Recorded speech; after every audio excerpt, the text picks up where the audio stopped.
Come on, Livingston, we're gonna go on and on and on. Together we can make it. We're gonna go on and on and on. Come on, Livingston. Knocks it through. Mullen bursting into the box. Josh Mullen. Together we can make it. Mullen's ball across, it's turned in! It's Pittman who's got it! Livingston leads! Road is long. Now can they get the ball back in? O'Brien. Lead! And Livingston have the lead! Man, you score. If we march together. The full-time whistle blows and David Hayes celebrates! And the Livingston fans join in exultation. Come on, Livingston. Livingston have the lead against Rangers, and they are certainly rising to a few occasions on their return to the top flight in Scotland. Come on, Livingston. We're gonna Hello and welcome back to Talk Livi, the podcast dedicated to everything Livingston Football Club. This week's episode marks a very special milestone for us here. This is amazingly our 50th episode since starting this up just over 2 years ago. We've had a few laughs along the way, haven't we? Aye, it's been fun and games. We've interviewed quite a few players and managers over the last couple of years. It's just the one manager we've had in that 2 years, well, to be fair. yeah, fair enough, true. But no, it's been a good laugh. 50 episodes. Yeah, this is the 50th episode. Did you not know I that? didn't know that at all, no. Well, there we go, Praise 50th yourself. episode. I think what we're going to do later on, we might do it, but we might do a wee sort of special giveaway Alright, for okay. our 50th episode. Well, But, nice of you to warn us, well, it's coming out of your pocket, How much so is this going to cost? can't comment. If I speak, I'd be in trouble. Anyway, coming up this week, we're going to look back at the Rangers game and give our thoughts on the tactical masterclass from the Lions. We'll look at the League Cup draw and who we've been grouped with, and finally look ahead to our next game, which is of course Aberdeen at Pittodrie.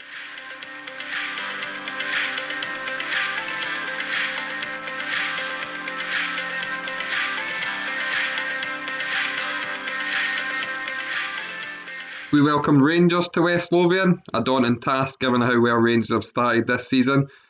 But we've seen a performance to be proud of as we came away with an excellent point against Stephen Gerrard's men. But before we go into the game, big transfer news tonight. Livingston have accepted a bid from QPR for a prized asset, Lyndon Dykes. So what's our early reaction to that one then? Tinged with sadness, but it's also, for the club, it's an amazing deal. I believe the figure is around about 2 million, so it'll be the biggest fee we've ever received since Fernandes when he went to Celtic. We interviewed Lyndon last season, and he said himself he wants to have a crack at playing down south. So it doesn't surprise me that and he is going to Rangers. It would appear as well. You know, that was all the talk, so he predicted it right with the blue hair and everything during lockdown. But now he's going to be very difficult to replace. We were a bit, before the game started today, when we saw that news came out and he wasn't in the squad, we were a bit like, oh no, we've lost quite a big threat. Yep. So I don't envy the management team having to try and replace him, but it's something we've done very well last year, is recruited well, and hopefully the fee that we're going to get, it's going to put the club in a very good position financially, especially during this particular period of time. Yeah, So 100%. it's a good deal for the club. It's a good deal for Lyndon. But yeah, we're gonna need to try and replace him. Who'd have thought as well, when he signed, sort of wide player initially at Queen's and then became sort of the target man that played with Stephen Dobie, didn't get as much of the headlines. Now he's going, what? I mean, I don't know what's been reported. It looks like between £1 million and £2 million. I'm not sure of figures or anything. But, I mean, what a move it is for him, and what a brilliant piece of business by the club as well. Yeah, It'd be a big loss. I think you both kind of touched on it there in terms of sort of the business the club have done over the years. It's arguably the best piece of business we've done, and I mean we've signed them for Must be. biscuits really, and we're selling them for, well, again the reported figures 2 million. Whether it is 2 million or if it's just slightly under, maybe with a sell-on clause, we don't know. But what a bit of business that is, eh? Yeah, And fair play to the club, they've maximised the fee. They set out right from the start. Now we can grab a couple of million from. I talked about it a lot. The boy James Scott went from Motherwell for £1.5 million down to Hull. Why can't we command a fee for our best players? That lad had played less games in London, etc. Like first team games in London had. So why shouldn't we command a fee? He scored 14 goals, 36 games, I think it is. Over a season and a bit, and he's been incredible for us. And the club, I think, bit of a masterstroke was tying him, extending his deal near the start of last season. So early on. I think we noticed how much attention he was probably going to get. But yeah, it shows the club. We've had assets before, the likes of Skugall, Donaldson, Halliday, Dorrans, Snodgrass, Griffiths. You can whole list of folk, Davidson, Mackay, and they've gone for absolute peanuts in the past. Because we've always had to be in like a fire sale mode when we've had anything worth selling. Whilst this time we've put ourselves in a position where we're in control of the situation. We can command the fee. I'm glad the club have held out for a fee like that. Even more recently as well, the likes of Liam Kelly, that I think 50,000 or something he went for. Yeah. Halkett, Gallagher both are free. So I mean, they effectively got us up and stuff. So, and to lose them on a free was sort of take. So it's good to see that we're going, like, we didn't go away from our price basically. Yeah. I think in this country we tend to undersell our prize assets, definitely. don't we? And it's great that the club's obviously held out. But looking ahead, then, and I didn't want to kind of go into this too much now. But looking ahead, do we need to make a signing then to replace him? I think we probably do. Do we use some of this money that we're going to receive to then go out into the market and buy someone, or do we do what we've always done best and find a gem, or do we stick with what we have? Yeah, it's a tough one, isn't it? I think it's very difficult to go and put the pressure on young Jack, who, to be fair to him today, I think he put in a good shift, kind of getting chucked in at the deep end today against a very good Rangers team, doing a role that I think pretty much nobody in football wants to do, which is the lone striker in those sort of games. To go and put a lot of pressure on a 19-20-year-old plus Kudiresa, who only 2 years ago was playing in the juniors, going and relying on them to go and lead your line, I think is a big ask. So it wouldn't surprise me if we tried to go into the market. Whether they might use a part of the fee to maybe go and buy someone. Again, I can't see us going and spending big money. No, I don't think we can afford to, really. Even though we've got a decent fee in and it'll help clear a lot of debt that the club has. I think we'll look down there trying and finding a gem kind of from somewhere. You said there that you don't think we can afford to, but can we not now when you think? The reported fee, the money that we were talking about, £2 million, say it is £2 million. I think the last report showed that we were about £700,000 in debt. That was before the COVID situation, so maybe take that to £1 million now in debt. Clear off our debt, use maybe 200,000, and it's a lot of money for us to go out and buy a player, but use 200,000 to go out and find a player, striker, similar abilities to Dykes, who's going to do that job. You've still got a substantial amount of money then banked, haven't you? Yeah, it's a fair point. I do agree that we probably would need a replacement. You saw those 3 strikers played today. I think they're all obviously very good players and stuff, but they're all quite different as well, aren't they? They're not Dykes' ability. I don't think at the moment Dykes' ability. Hamilton's got a lot of potential, but Platnick's still finding his feet, still new to the country. It's not even just the club. And you've got Kudiresa as well, who's just stepped up for League 2. So I don't think it would be fair to sort of ask these guys to come in and go, can you be the next Lyndon Dykes, please? But Hamilton's the most like for like, though, isn't he? Yeah. Like, out of the strikers we have, he has the kind of potential to almost replicate a bit of what Dykes does, but he's still very raw and inexperienced, so that's going to take time to develop that. Before we move on to the game then, we've spoke about potentially bringing players in. Is there anybody that comes to mind? There was I kind of thought about Greg Stewart at Rangers was a potential to maybe look at even on a loan. I was thinking about that today. You look at clubs like that, they've not even got Jamie Murphy in the squad, I don't think, today. Yeah. But then you're talking about trying to get someone that replicates what Dykes does. And for me, that's not Greg Stewart. I feel you would need to tweak how you play with Greg Stewart. Yeah. I struggle to see if we would be able to go and buy someone from in the same division. Personally, I can't see a club going and selling us a striker. I can't see that. Direct opposition. They'll fancy try to get a. They'll see Dykes leaving us as a big blow for us. So they're not going to help us strengthen. Yeah. So I think we're going to need to maybe go down into the lower divisions and again look at finding a gem or down south even. And then the other aspect is the wages side of it. You know, what are we, second lowest budget in the league? Yeah. A lot of these guys are likely going to be on more money than what we'll be able to offer. So, you know, it's I can't see us going and shopping in the Premiership for a replacement. Anyway, so that was Lyndon Dykes. Big news, obviously, that we've accepted a bid from reportedly QPR, 2 million. If he does go, he goes with obviously all our best wishes. I'm sure all Livingston fans' best wishes. He's been a terrific asset for us, a terrific player. Came on the podcast as well. Absolute top man with us. Yeah, well, I've seen him do a lot. He was basically the media darling last year, so he was doing the pressers, so I saw him quite a lot, and he was always really good to us whenever we were in. So wish him the best of luck down there, and I think he'll smash it, to be honest. Yeah, I think so as well. But anyway, on to the game itself then. We spoke about the Rangers, welcoming Rangers and Steven Gerrard to Livingston for the game. A fantastic point, a fantastic sort of team performance, defensive masterclass for the team, wasn't it?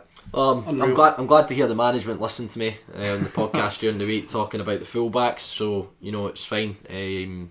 I'll fire my details to you so you can send me the money across for the guidance I gave you. But Wow. Well, we called it McMillan and Devlin at fullback, and we kind of spotted it early doors in the game that we were almost playing six across the back at times, with Pittman kind of filling in almost as a fullback and Forrest as well. Forrest done a shithouse. Yeah, Forrest done an absolute shift on that side. With Tavernier, he was up and down the park, and Hadji up that side. I think like you say, I mean, what a shift you had. McMillan just about all the time tucking in beside the centre backs. Forrest having to track back. I think that side was probably arguably the most open, but it was because we were trying to push Forrest up as well, leaving that bit of space. But boy, did he put some work in tracking back and getting there and trying to stop crosses and things. I think how many full sprints did you see when Tavernier got on the ball? It was like full sprints. I think at one point we almost had a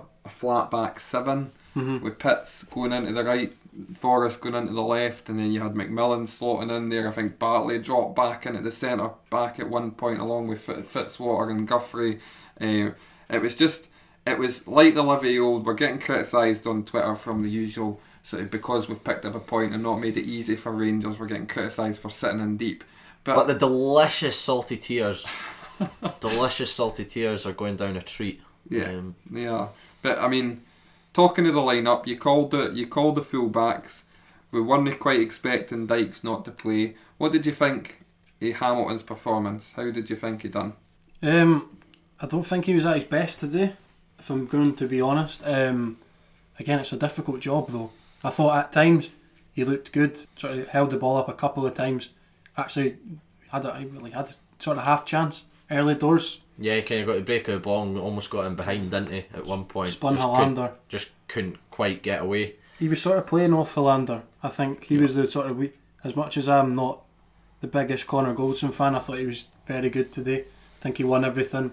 And out of that pairing, Hollander was the sort of weak one where if you were going to get anything going forward, he was the one that you could spin or hold off. And I thought he did it well at times, but again, it was just sort of, yes, he's a young lad, he's 20-year-old, but it was just sometimes the bursting a gut and, you know, he sometimes didn't look for the ball and think, obviously he's going to be knackered because he's closing. Rangers like to play it for the back all the time. I think the big thing for me, and again, I'm not going to go as far as criticising him because it was a huge game to throw the laddie into, probably unexpected himself. But what you got from Dykes usually is a guy who, if he didn't win the ball, he put the defender under enough pressure that he would make a mistake. That he would make a mistake, head it out for a throw-in. I don't think Hamilton done enough of that in the game in terms of putting pressure on his opponents to make those mistakes. I think we lacked that. A couple of times the ball got fired up to him and he never really held the ball, brought players into play. That's the big thing. And yeah, we got a great point, but we lacked that bit going forward. And I think that all starts for maybe Jack not holding the ball up quite as well as what Linden was doing. I do think as the game wore on and Cootie Racer went up top, you could see the attributes that I always talk about, junior football, sticking his arse into someone he did very well. to kind of create a yard and hold the ball up, but he was making it stick a little bit more up top. So, and as we were talking about, he didn't allow Goldson or Hollander to just win the ball cleanly and get it clear. He was making it drop for a second ball in our favour. And one thing I would say with Salim though was he doesn't give you the same maybe mobility that Hamilton gives you. So there's like they both have attributes which could help us. It just depends on the kind of scenario of the game. But I think the change when Salim went up top, it helped us get out a little bit more. When you look at the overall game, and despite us having very little possession, Rangers having most of the ball, I think it was something like 70% of the ball or whatever, 75% of the ball. They didn't create an awful lot, did they? I mean, they didn't create many clear-cut chances, really. I mean, Stryjek's made one save, which by the way was a magnificent save from Barisic for the free kick. But the only clear-cut one, again, we were saying during the game, Andy, was really Morelos, the header he had at the back post, which he put over the bar. It's the only one you would say is a clear-cut opportunity that created. Yeah, they had, according to Sky Stats, 23 efforts on goal, but they were all from outside the box, which we're happy to let them have. Absolutely. Try the luck from there, type thing. I thought the pick of the bunch in terms of the players of the day were the two centre halves. So I thought Guthrie, and tell you what, for the criticism Fitzwater's taken over the past week, boy was he! Wow, he was magnificent. Buzzing for him, to be fair. You would be. You'd be buzzing for yourself. You've saved your own skin. That's the guy that's the Fitzwater that I'd seen in pre-season. Yeah, he was absolutely different class of the Gaffer touched on it post-match, with us saying John Guthrie, getting back to his best, looks like John Guthrie of old season. Made the joke, his brother was playing for us the last few games, but no, they looked different class. I think it was, we've got written down here, defensive masterclass, and I think it was. I think the man marking, we touched on it a wee bit earlier, but and we spoke about it during the week with Rangers attacking fullbacks. I thought Pittman did a brilliant job on Barisic and Forrest on Tavernier, just sort of tucking back in. Again, you mentioned they sort of went to a back six at times. They had a couple of crosses and stuff in the box, but that's their main threat, I think, going forward, and we just totally limited. Rangers changed their shape as well during the game. They kind of went and matched us instead. When they put kind of Roof in the hole as a number 10, and they played with Barker and Kent out wide. So they obviously realised they were struggling to break us down in that shape, so they had to try and change it. Big kudos to us. I mean, you can't argue with the way we played. We've come up against a team fully international class players. Just spent over £10 million on two strikers. Yep, and I 100% agree. And I've not heard the Gaffers sort of post-match or that, but watching the game myself, I thought out of the two centre backs, I would have went Guthrie for man of the match. He won everything, put his body. I mean, this is not taking anything away from Fitzwater. It's again, like you said, Ewan, we on here ourselves had not criticism, not a go at him, but kind of we flagged some sort of concerns. Yeah, concerns. But he was incredible today. But I thought Guthrie was probably the pick out. I don't think he put a foot wrong, won everything in there, put his body in the line like everybody. And I thought the other one was Nicky Devlin. Looked back to his best. I thought Nicky was brilliant as well today. Some of the tackles he put in were brilliant. There was one in the first half where he went and pressed quite high up and won the ball and broke into the Rangers half. You can tell with the behind closed doors, Nicky Devlin is like a natural born leader. Oh, he's so vocal, isn't he? We noticed that at a couple of games last year. I think it was maybe some of the not the Challenge Cup, League Cup ties, where you're at Forth, where you're a bit closer to everything, and you could hear everything he's saying on the pitch. We said it during the week when we were kind of looking back at the Motherwell game. That was the Livi old, wasn't it? It really was. No, absolutely. It was certainly back to our best, I would say. We were a bunch of bastards. Like I said, we'll be a bunch of bastards to them, and that is the way we played that game today. I would like to stress my concern for Davy Martindale's health, because I think I heard someone shouting for a defibrillator about 2 minutes from the end for Davy. So Davy, if you're listening, I hope you've maybe had a wee lie down, because you looked very stressed today. But there was a debut as well. Jason Holt. There was 2 debuts actually. The goalkeeper we mentioned, and Jason Holt. Unbelievable. Brilliant. Was it 90 minutes? I think without sort of being big-headed, I did call that was a potential someone to bring into the team. Alright mate, I'm top of the league. I predicted a draw, But it lasted 97 minutes really when you come into stoppage time as well. What an effort it was for him. No, I thought he was different class. He did all the difficult things. Probably as a fan you won't have got to see what he's able to do on the ball. All the donkey work. But he just ran about through the full game. Didn't look tired. It came off one of the sort of in shape players you could say. You know, he was very good, very hard working. Our type of player, fits into he's just our type of player. You wouldn't know it was his debut. Like, he's just literally fit in. Slotted in perfect. I think you said it actually, that almost like a Pittman style player, and it's exactly the kind of performance he put in in the game was Pittman-esque. Yeah. But it's got to give us a lot of confidence now. There was a lot of talk, at the start before the season. We were all confident going into it, and we've had 2 poor results to start the season, and all of a sudden pundits and things are going, well, we told you so sort of thing, and we are getting a bit concerned about looking poor defensively. But the last 2 performances has to give us all confidence. One performance going forward wise, attacking, excellent, and then we've seen the flip side of what we can do, which is just an absolutely dogged display from us today. That was the thing I loved about it, the grit and determination the team had to go and get something out of that game. And I'm not going to lie, I've had loads of Rangers fans moaning because we went and stuck folk behind the ball. 2 fingers up to you. I couldn't care less. No. I'm delighted with the way my team played. Inject it. Yeah. No, brilliant performance, brilliant point, and we'll take that on with a lot of confidence going into the next game with Aberdeen.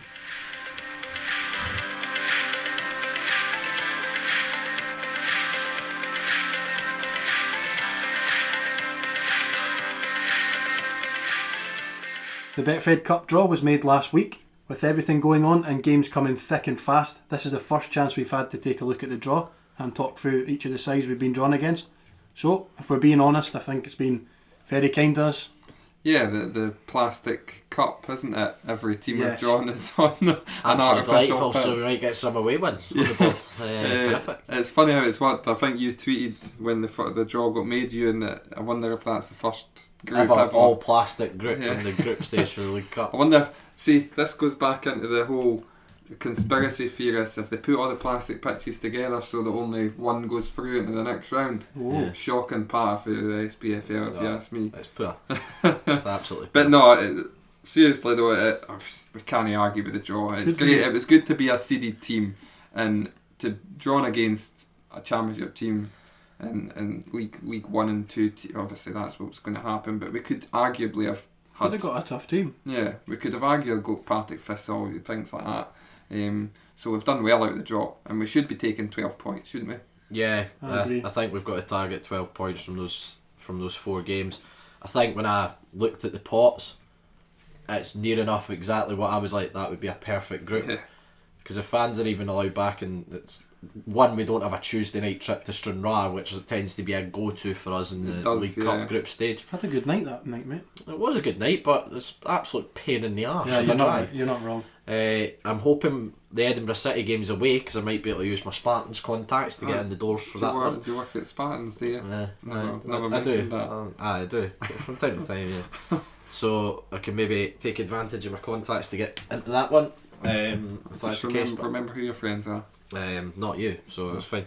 Yeah. Bruni, you want it? No, you'll be covering it anyway. So perfect, right? I think when you look at the teams, we've got Alloa, Callum Carson's Airdrie. Is it possible that Nicky Cadden will score the winner against Airdrie? He's got a good record against them, but I don't think he'll score this time. Come on an emergency loan from Forest Green just to play in that game. Stenhouse Muir and Edinburgh City. So I mean, 12 points is a must. At that stage of the season when when we're playing as well, they'll know. They won't have played. They won't have you'd played. think. We'll be match sharp. Those are basically going to be their pre-season games almost, I think. Absolutely. We should be up and running. I can almost see us making a few changes for the teams in that game as well, in those games Good too. opportunity to bed in guys like Kudiresa, Poplatnik, guys like that. Give them maybe players a that lot more haven't been minutes. playing in the league. Yeah. Get them into the games. I mean, obviously the fixtures haven't been announced yet, but Give guys like Pignatiello Mhm. a go as well. Yeah. Possibly. You obviously mentioned ideally you want to have Edinburgh City away. Who would be the other one you want away? Who's the two games you want at home? I want to go to Steny because the announcer sort of makes wrestling jokes and that. So I think that's cracking part. So. But was it not the last time we played Steny that the If guy? you think we're going to kick Livingston's asses, can I get a hell yeah? I think and was that pretty- was followed by Super. multiple announcements about which exit to use. one stand. Obviously, we're going to use that exit. Yeah, no, I do remember that. So you're wanting Stenhouse Muir and Edinburgh City away then? Yeah, Alloa and probably. I Airdrie at home? think the two trickier ones would be Alloa and Airdrie, so I preferably want them at our We're place. not going to get that, will we? No, of course not. Will not happen. So we'll get the complete rule reversal. Get Alloa, where Alloa's our second home for about 5 seasons. I was just going to say that we went through a phase where we went up with Alloa, then we went down with Alloa, and then we went back up with Alloa. We were constantly playing Alloa. Where are you now, Alloa? Still in the championship, mate. Yeah. And they're doing well about it as well. They are doing very well. I think Airdrie could be an interesting one because they've made some Bizarre signings. bizarre signings is the best way to describe it. The boy, was it Lauren Robert, the ex-Newcastle player, his son, apparently he was being linked with like some of the biggest clubs in Europe, and Yeah, he I'm ends not up in having that. Airdrie. I'm not having that. How did they sell that one to him? Oh, Elton John played here once.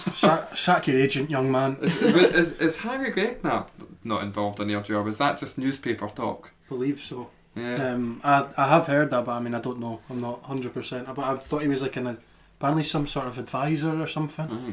But It I might did see be that a- in the paper. maybe yeah. a Harry shout. Redknapp is conning some people.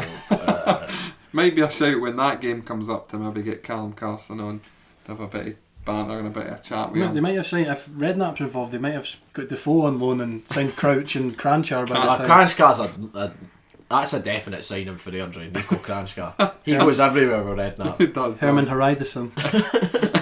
Wait, when is the games? Him and Kabul. Kabul will be at centre half. I think. When is the games? So there's 2 games September, 2 games October, or is it November?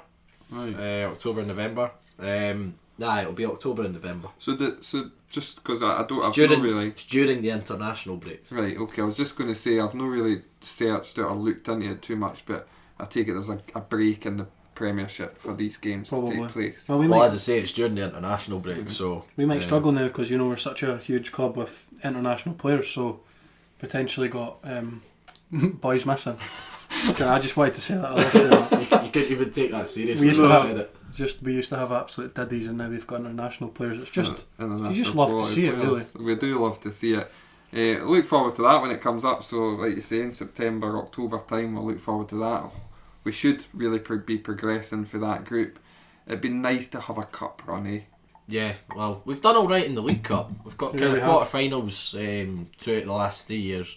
It's the Scottish Cup we've had a pretty miserable record in the Scottish Cup for the last sort of 10 years. But yeah, it would be nice to get to the latter stages, and as the gaffer, I mind speaking to the gaffer about it last year, he's like, you don't often get the opportunity of playing quarterfinals, semi-finals at a club at our size, so it's a good opportunity. Certainly to get to the last 16 in the knockout stages, and hopefully if we go through with 12 points, it should have us seeded for the draw as well, which could help us. But it's a great opportunity to get through to the knockout stages.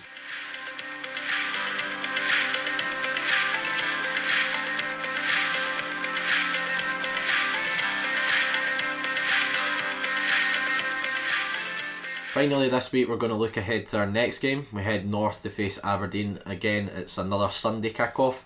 It's quite a hard one to predict, this one, isn't it?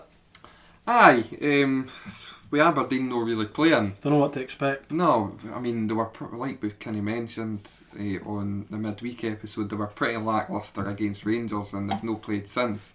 They've obviously got a game on Thursday night against St Johnstone, I believe. Yes. But yeah, it's really difficult to look at Aberdeen in terms of what to expect. They've obviously had a pretty horrendous time here in terms of the 8 players. Well, publicity side of things is the way that their performance against Rangers. They then brought in a striker for Leeds, Edmondson. Yeah, he's injured. Who's now injured. Yeah. He's now One- back to Once Leeds. the Sol 8 and now he's back down the road to Leeds because he's injured. Cosgrove out Incredible. injured.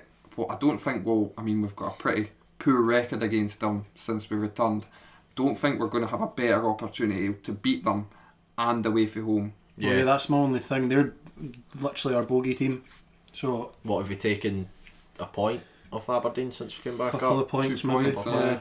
Well, other than Dundee United, who obviously we haven't played yet in the top flight since our return, Aberdeen's the only team we've not beaten. So again, it's a weird one. Obviously, it's probably the best chance to beat them, as you touched on. Probably lack of match sharpness, things like that. But they've been in training, but again, they won't be probably fit enough. You would have gone from having your pre-season games to playing your first competitive game, and then these guys would have had to self-isolate for 2 weeks as well. So Well, this is the thing, they'll not have been involved in training, these 8 players. who are Yeah, actually, majority yeah. of them important first team Yeah. players.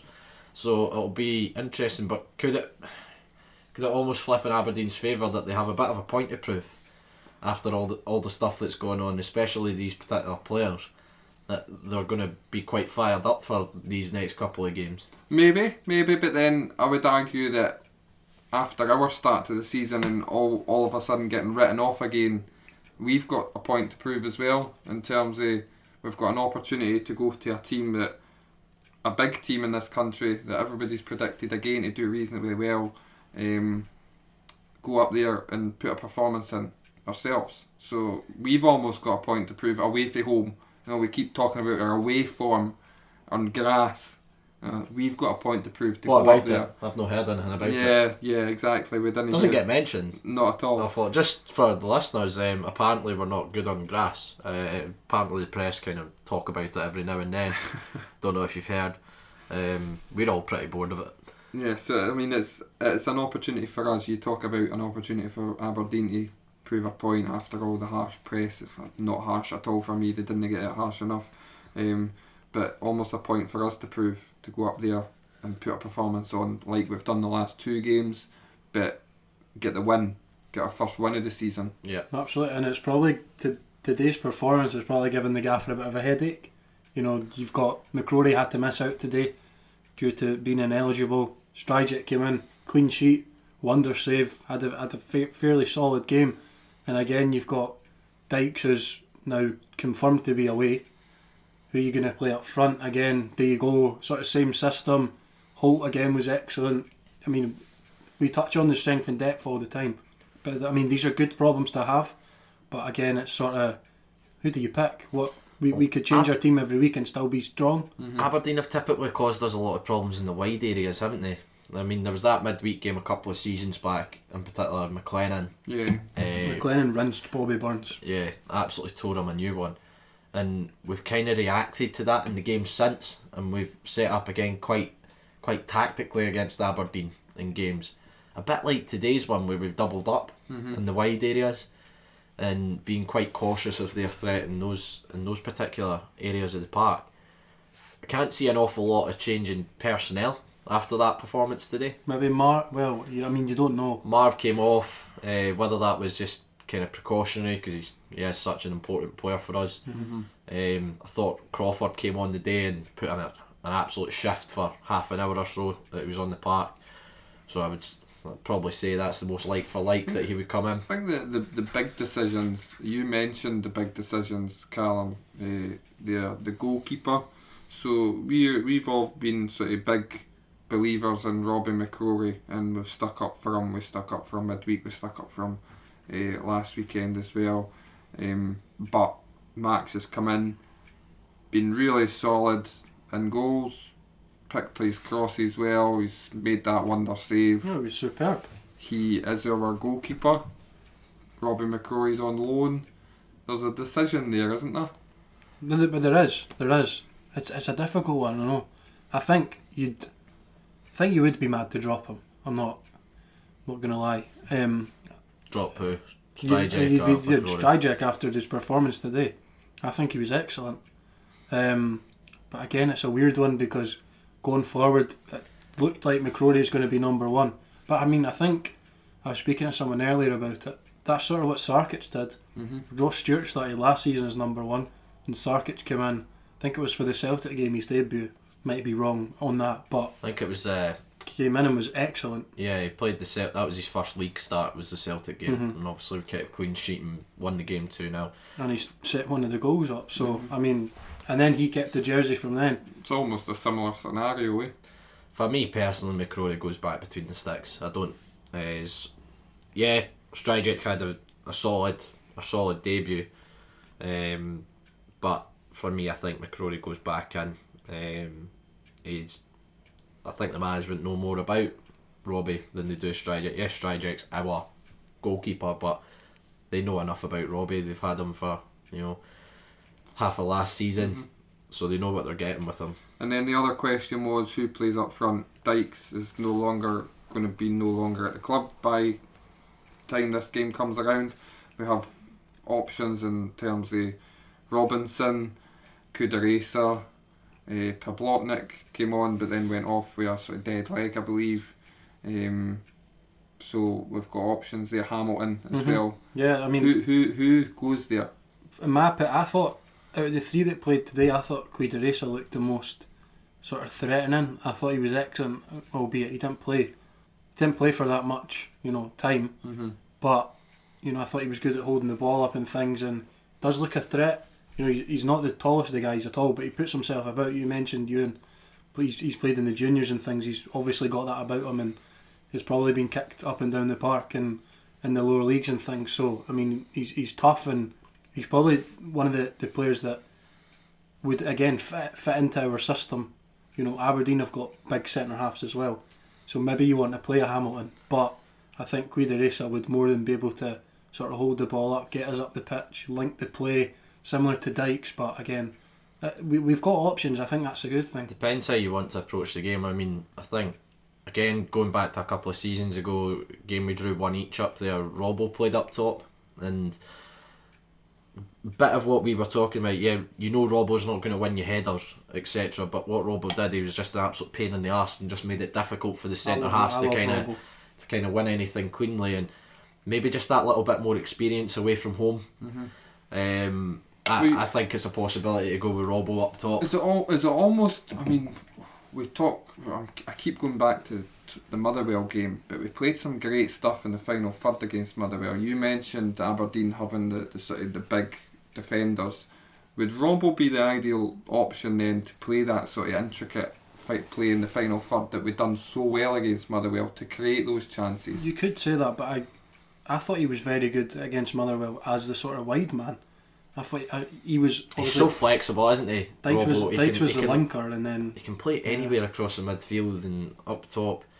He's such a. I think he's probably our most underrated player. No, I wholeheartedly agree with that. I think he's different class, and he literally epitomises Livingston over the last few years. He comes off the pitch knackered every week, works his hardest. Even today, he came on, had that chance as well, but just the harrying and things. He's just so good. So the gaffer kind of mentioned that the lack of, we just spoke about it there about the League Cup, the lack of League Cup games at the start, which was almost our pre-season for the last 2 or 3 seasons.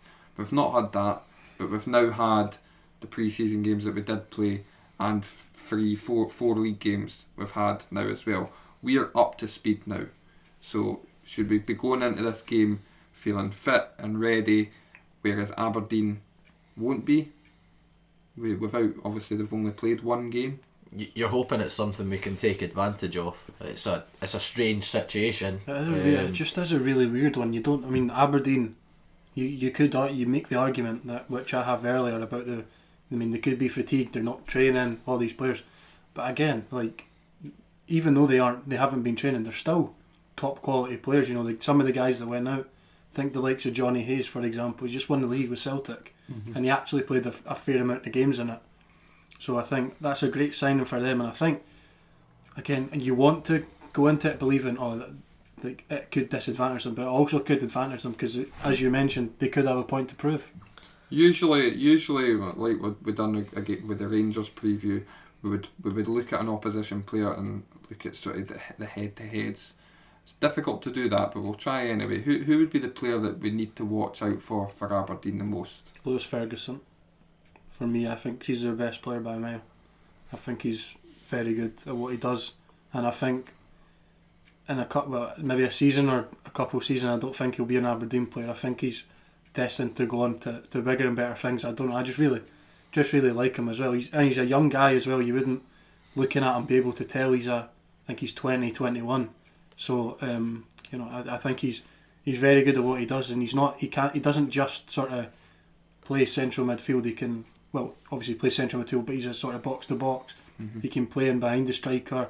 He can sit as well. He's just very versatile, and I think he'll definitely be one to watch, in my opinion. I think the game's going to be won or lost with Aberdeen's defence, to be honest. I think if you can get Aberdeen's back four turning, face their own goal, the likes of Considine, McKenna, Taylor, they're no players I would say are blessed with pace. And you were talking about the Motherwell game, we had kind of nippy, small technical guys kind of in that front four, the likes of Forrest, Pittman, Robinson. What about Forrest up front? There's a wee... I think that could be where it gets won or lost, just moving the ball quickly in and about those guys and get them, as you say, facing their own goal. I think that's something we could get joy out of. So, having looked at the opposition and having looked at the way we've been playing, what we're thinking going into the game, you obviously predicted a draw for the Rangers. Yeah, top league boys. So we'll start with you for this week. Well, what are you thinking ahead of this one? I'm going to go another draw. I'm going to go 1 each draw. Callum's not happy. It looks like he was going to go similar. I was going to go similar. You still can. Yeah, I'd think. I think we're more following the lead, just saying. God. I won last year, mate. That was actually We're diverting Wrong. off the subject here, Callum. I'll go 1 each as well. I think we're more than good enough, especially in the circumstances, to go up there and get a point. Hopefully it's 3, obviously, but I think we'll be fine. I think if we continue to play like we did against Motherwell and against Rangers, same level of performance, we'll be more than fine. If you can combine the Motherwell performance and the Rangers performance, yeah, that would almost put together that perfect display. No, I think I'm really confident going into the game. Just taking everything into account in terms of what's been happening with Aberdeen and how we've performed the last 2 games, I'm confident that we'll go up there and get our first win against Aberdeen since returning to the Premiership. Big call. I think if we defend the way we have done against Rangers, and as you say, combine the 2 performances in terms of attack and how we did against Motherwell, I reckon we could pick them off. I'm going to go 2-0 Livingston. Oh, big one. So, fingers crossed. Because usually I'm the one that's predicting us defeats and things. I've been called out a couple of times. Adrian, what's his Durham, name? Adrian Durham. But no, I'm confident. I think if we perform the way we have been over the last 2 games, we'll pick up a win. 2-0 for me, and the lads here, Ewan and Callum, they've went 1-1. So hopefully I come out on top this week.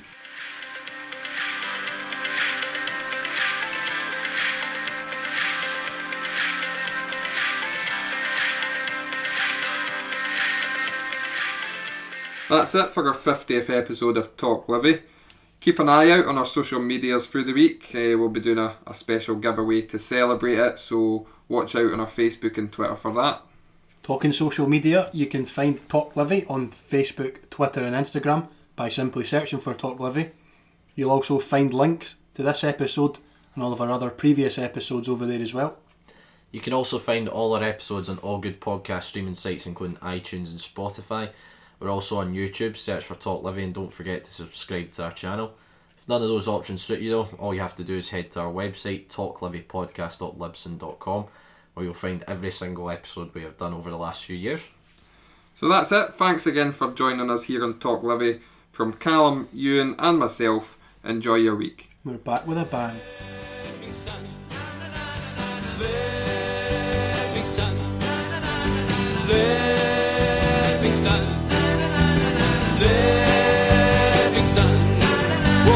Livingstone, oh Livingstone.